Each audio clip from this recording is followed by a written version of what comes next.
Question 5. Find the number of terms in each of the following APs.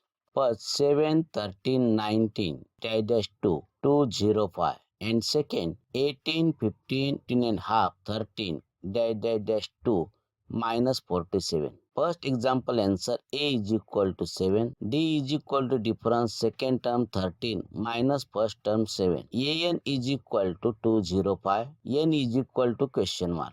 13 minus 7 is equal to 6. Formula An is equal to A plus N minus 1 into D. An is 205. A is 7 plus N minus 1 into D is 6. 205 transfer 7 with minus 7 is equal to N minus 1 into 6. Subtraction 198 is equal to N minus 1 into 6. 198 transfer multiple 6, we get divisible 6 is equal to N minus 1. 6 ones are 6, 6 33s are 198. 33 transfer minus 1, we get plus 1 is equal to N. 33 plus 1, 34 is equal to N.